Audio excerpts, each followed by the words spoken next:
Senator Gandhi ji. Normally हम लोग ये कहते हैं कि सरकारी दफ्तर में जाएं, कोई एप्लीकेशन दिया हो, कोई कंप्लेंट दिया हो या कोई रिप्रेजेंटेशन दिया हो, तो उसका जवाब मिलता ही नहीं है साधारणतया। जब कोई नागरिक कोई भी एप्लीकेशन देता है, उसका जवाब मिलना बहुत जरूरी है। ये नागरिक के सम्मान का भी सवाल है। डेमोक्रेसी हम कहते हैं rule of the people, for the people, by the people, मगर हमें किसी को लगता नहीं है कि हमारा रूल है। तो इसको ठीक करने के लिए अन्ना हजारे ने 2003 में एक फास्ट किया था आजाद मैदान पे। उसमें उनके 3 डिमांड्स थे। एक था कि महाराष्ट्र के लिए राइट टू इंफॉर्मेशन एक्ट लाना चाहिए, दूसरा था कि ये डिलेज वगैरह कम करने को कानून लाना चाहिए, और तीसरा था कि कुछ मिनिस्टर्स के खिलाफ उनके करप्शन के कुछ चार्जेस थे, उसको इन्वेस्टिगेट करना चाहिए। सरकार ने तीनों डिमांड्स एक्सेप्ट कर ली। राइट टू इंफॉर्मेशन का कानून प्रेसिडेंशियल एसेंट के साथ बना महाराष्ट्र का 2003 में। वो मिनिस्टर्स के सामने इंक्वायरी कमिटीज बैठी और एक ऑर्डिनेंस से ये कानून को लेके आए। बहुत लंबा नाम है, जैसे ही अभी वो स्लाइड शेयरिंग होगा मैं आपको बताऊंगा, मुझे नाम तो याद नहीं रहता, 14 वर्ड्स का वो नाम बना है। बहरहाल 2006 में उसको एक असेंबली ने एक्ट पास किया, महाराष्ट्र असेंबली ने। मगर अपने यहां बहुत विचित्र कानून है, कईयों को मालूम होगा, अंग्रेज सरकार के टाइम पे भी अपनी कुछ असेंबलीज होती थी कुछ स्टेट्स की, मगर अंग्रेज सरकार ये चाहती थी कि कोई कानून असेंबली ना बना ले उनके परमिशन के बिना। तो उन्होंने एक प्रोविजन रखा था कि कानून बनाए, असेंबली पारित करें, मगर जब तक उसको नोटिफाई नहीं करे सरकार और रूल्स ना बनाए तब तक वो कानून इफेक्टिव नहीं होता। अंग्रेज गए, मगर हम आज भी वही रूल लेके बैठे हैं कि जब तक सरकार उसको नोटिफाई नहीं करे तो असेंबली का या पार्लियामेंट का मतलब ही खत्म कर दिया। जब मर्जी आए वो नोटिफाई करे, जब मर्जी आए रूल्स करे। बहरहाल इस कानून को 2013 में इसको नोटिफाई किया गया और इसके रूल्स बनाए गए। और मेरे ख्याल से उसकी वजह ये भी थी कि राइट टू इंफॉर्मेशन में सरकार के लोगों को समझ में आ गया कि ये बहुत पावरफुल हक, हम अधिकार दे रहे हैं जनता को, और उतना पावरफुल जब अधिकार दे दिया जनता को तो हमारे हाथ बन जाते हैं। और ये कानून आरटीआई के बराबरी का ही कानून है। ये महाराष्ट्र स्टेट का कानून है। ये है कि ये कानून लोगों को पता नहीं है और सरकार को भी इसका अमल नहीं करना है। मगर एक चीज बता दूं, कानून वो है जो असेंबली पास करती है और जब उसको रूल्स के साथ नोटिफाई कर दिया तो वो कायदा हो जाता है। वो भारत के पंत प्रधान हो, प्रेसिडेंट हो, चीफ जस्टिस हो सुप्रीम कोर्ट के, सबको लागू होता है। और कोई ये नहीं कह सकता कि ये कानून है मगर मैं फॉलो नहीं करूंगा इसको। ये कानून की ये खासियत, कोई भी कानून की ये खासियत है कि कानून जब बन गया, सूचना का अधिकार कानून और ये कानून एक्ट 21 ऑफ 2006 जिसको मैं कहता हूं, ये दोनों कानून की एक दूसरी खासियत है कि नॉर्मल कानून असेंबली या पार्लियामेंट बनाती है, गवर्नमेंट ऑफिशियल्स उसकी अमल कराते हैं और जनता को उसका पालन करना होता है। मगर ये दो कानून ऐसे हैं, राइट टू इंफॉर्मेशन एंड ये एक्ट 21 ऑफ 2006, जो गवर्नमेंट ऑफिसर्स को फॉलो करने हैं और जनता को उसका अमल करवाना है, उसकी देखरेख जनता को करनी चाहिए। राइट टू इंफॉर्मेशन में कई हद तक हम लोगों ने इसकी देखरेख की है, मगर ये कानून, एक कारण ये भी है कि हमें पता ही नहीं है, इसके बारे में ज्यादा चर्चा ही नहीं हुई है और सरकार भी बिल्कुल इसको इंप्लीमेंट करने का इंटरेस्ट नहीं रखती है। इसका 14 शब्दों का नाम है government servants regulation of transfers and prevention of delay in discharge of official duties. मेरे हिसाब से आरटीआई का अनुभव के बाद ये कानून उन्होंने कहा कि इतना लंबा नाम रखो कि जल्दी से लोगों को याद न रहे। ये बहुत ही पावरफुल सिटीजन एम्पावरमेंट एक्ट है, also known as transfers charters and delays act. Marathi में इसको दफ्तरी दिरंगाई का कायदा भी कहते हैं, डिले इन ऑफिशियल ड्यूटीज। इसके 3 अंग हैं, एक ट्रांसफर्स के बारे में जिसके बारे में बात नहीं करूंगा, दूसरा है सिटीजन्स चार्टर और तीसरा है delays in official work. Citizens charter में ये कानून कहता है कि सेक्शन 8 में कहता है एवरी ऑफिस और department must publish citizen charter within 6 months of the act. Section 2A कहता है कि citizens charter means a list of facilities or services rendered by the office or department together with the time limit for providing such facility or services to the general public, and this should be updated in May each year with input from public. क्या service कोई भी department render करती है उसकी list बनानी चाहिए और कैसे वो देगी, कितने टाइम में देगी, किस तरह से मिलेगा, अगर नहीं मिला तो क्या करना, ये सब सिटीजन चार्टर में आना चाहिए, ये क्लियरली कानून ने कहा है और हर साल मई में अपडेट होना चाहिए। अगर सिटीजन चार्टर्स बने, सिटीजन चार्टर्स कुछ लोगों ने बनाए हैं मगर वो अपडेट भी नहीं होते, कुछ बिना मीनिंग के हैं। हकीकत में जो राइट टू सर्विसेज एक्ट 2 साल पहले या 3 साल पहले गवर्नमेंट लेके आई, उसका कोई मतलब ही नहीं है। Citizen charter does that job very well और राइट टू सर्विसेज एक ढकोसला है जिससे कोई मतलब नहीं बनता है, न किसी ने सुना है इसके बारे में कुछ। अब जो मेन इंपॉर्टेंट चीज है, जो राइट मैं आपको बता रहा हूं, सेक्शन 9 and 10 पढ़ लें हम साथ में। The head of every office or department shall determine as far as possible 3 levels of submission for taking final decision on all matters pertaining to that office or department. Her department में ये जरूरी है कि 3 levels में most decision should be taken. ज्यादातर कोई भी निर्णय है वो 3 नॉर्मली फाइल ऐसे घूमती है कि 20 लोग उसमें इनिशियल करते हैं कोई बिना मतलब के। हकीकत कानून में ये लिखा है कि 3 ही लेवल्स में होना चाहिए और कौन से 3 लेवल, वो हेड ऑफ डिपार्टमेंट को तय करना चाहिए। सेक्शन 10 कहता है every government servant shall be bound to discharge his official duties in the work assigned और pertaining to him in most diligently and as expeditiously as possible, provided that normally no file shall remain pending with any government servant in the department or office for more than 7 working days. कोई file कोई भी table पे 7 working days के ऊपर, मतलब करीब 10 calendar days के ऊपर नहीं रहनी चाहिए।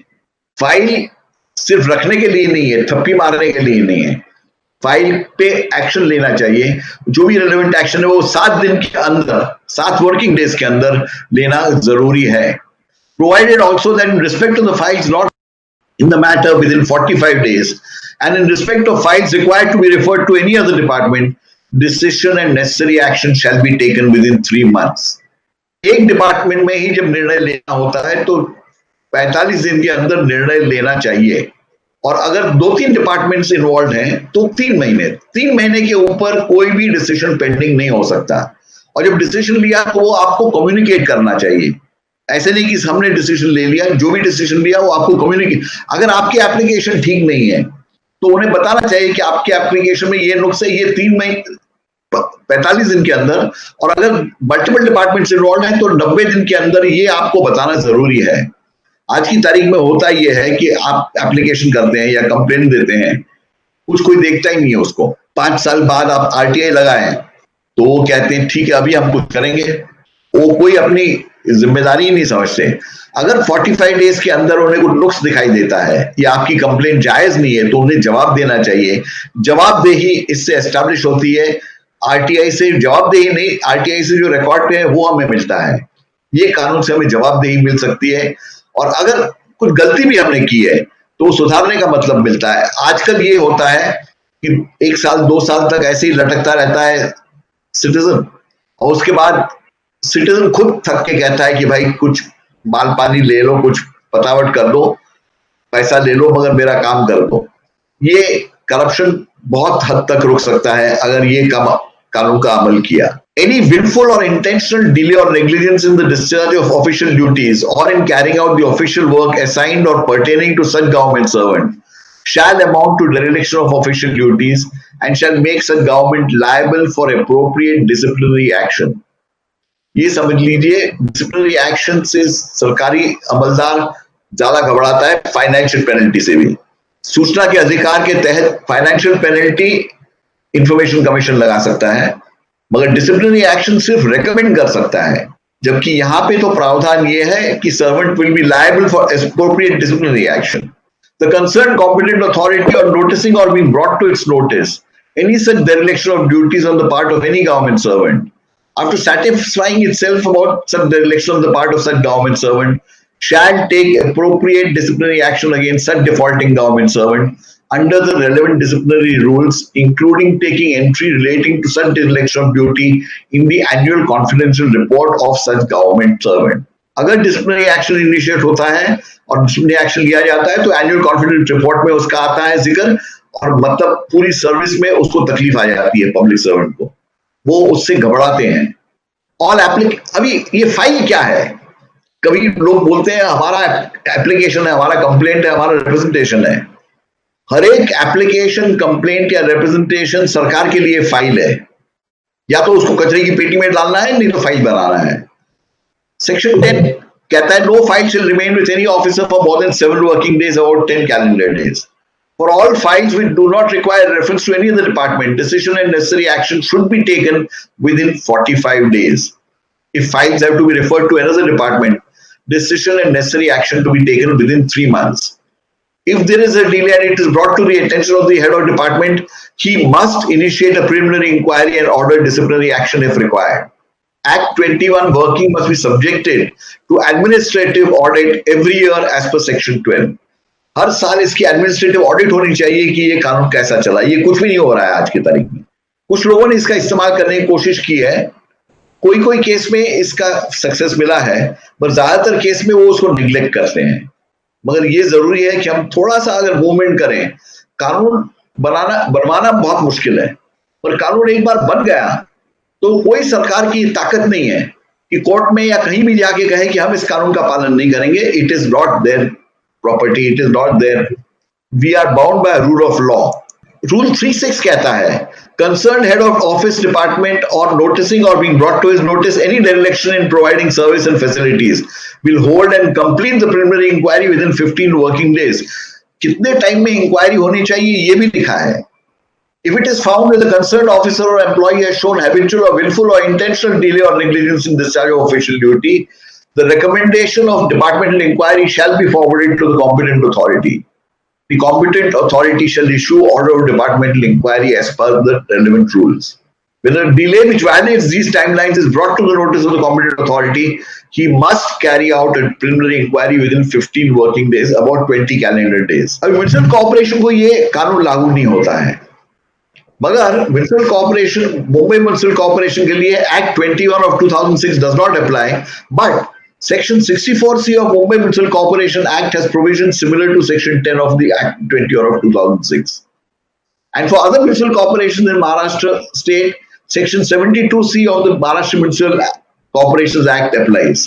अभी लोग क्या कर सकते हैं? जनता ये सब भाषण तो दे दिया, एक सिंपल ड्राफ्ट बनाया है जो फॉर्मेट आप कोई भी कर सकते हैं। मैं रिक्वेस्ट करूंगा ऑर्गेनाइजर्स को कि ये प्रेजेंटेशन आप सबको भेज दिया जाए ताकि आप इसको इस्तेमाल कर सकें। अगर आपका कोई कंप्लेंट, रिप्रेजेंटेशन या application has not been responded to for 45/90 days, एक ही डिपार्टमेंट का या मल्टीपल डिपार्टमेंट, इस तरह से आप कंप्लेंट भेजिए टू द सेक्रेटरी या head of department along the following lines. I have given my application for इस कार्य के लिए on so and so date, copy enclosed. Since then, I have received no communication. I would like to draw your attention to Section 10 of Transfers, Charters and Delays Act 21 of 2006, which mandates that no decision can be kept pending for over 45/90 days. In the instant case, no decision has been communicated to me despite the lapse of kitna time ho gaya.